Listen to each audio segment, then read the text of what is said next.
लड़का हर जगह अपने पप्पी को लिए घूमता रहा। उसके पास सिर्फ एक बैग में फफूंद लगी हुई बंस थे जब वो बड़े शहर आया। उसकी माँ एक जानलेवा बीमारी से पीड़ित थी और अपने आखिरी समय में उसने फोटो का आधा हिस्सा निकाला और बोली कि इसमें जो आदमी है वो तुम्हारा पापा है। उसी दिन से लड़के की दुनिया बस उसके पपी और अपने पापा को ढूंढने की चाह में सिमट गई। उसके लिए ये सिर्फ जिंदा रहने की वजह नहीं थी, बल्कि अपने टूटे हुए परिवार को पूरा करने की आखिरी उम्मीद थी। लेकिन उसके पास तो सिर्फ आधी फोटो थी। इतने बड़े शहर में वो अपने पापा को कैसे ढूंढता? फिर एक पल ऐसा आया जब उसने ऊपर देखा तो वो खुशी से पागल हो गया। उसने देखा कि सामने से जो सीईओ गुजर रहा था वो ठीक वही इंसान था जो फोटो में था। लड़का भागते हुए उसकी तरफ गया और बोला, dad, I finally found you. लेकिन सीईओ ने उसे धक्का दे दिया, ये सोचकर कि शायद कोई पैसा मांगने आया है। लड़के ने जल्दी से अपना बैग खोला और वो आधी फोटो निकाली जो उसकी मां ने दी थी। इस पल सीईओ एकदम शॉक्ड रह गया, क्योंकि ये वही फोटो थी जिसे उसने सालों पहले अपने हाथों से फाड़ दिया था। उसने सोचा था कि उसकी एक्स गर्लफ्रेंड कभी उसका बच्चा नहीं पैदा कर सकती। असल में 8 साल पहले सीईओ की मां ने उसकी गर्लफ्रेंड को उसकी लोअर क्लास बैकग्राउंड की वजह से रिजेक्ट कर दिया था। उसने जबरदस्ती गर्लफ्रेंड को दूर करवा दिया ताकि बेटे की फैमिली बिजनेस इनहेरिटेंस पर कोई असर न पड़े। उस लड़की ने किसी फ्रेंड की मदद से फेक रिलेशन बनाया और ब्रेकअप का ड्रामा किया। सीईओ को लगा कि वो लड़की सिर्फ पैसों के लिए उसके साथ थी। गुस्से में आकर उसने उनके साथ वाली फोटो फाड़ दी और अपने दिल को नफरत से भर लिया। फिर वो घर लौट गया और फैमिली बिजनेस संभाल लिया, लेकिन अंदर से वो इतना टूटा हुआ था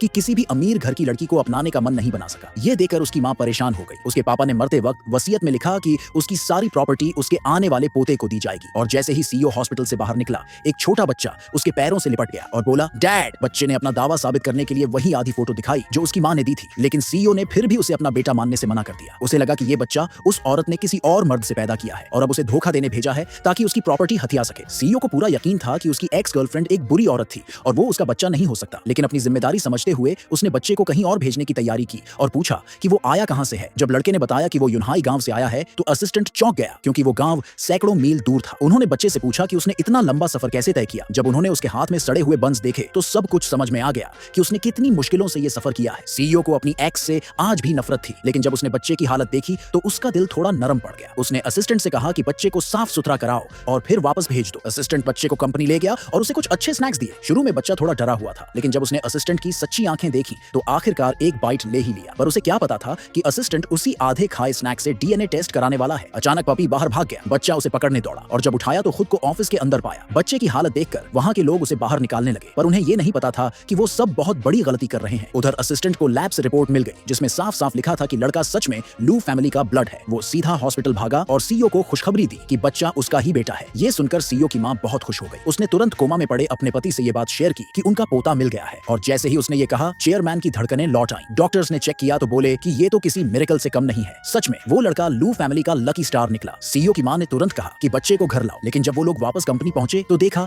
बच्चा जमीन पर बेहोश पड़ा था। वहां एक बुरी औरत चुपचाप खड़ी थी जो ये देखकर शॉक में थी। सीईओ गुस्से से चिल्लाया कि ये सब किसने किया।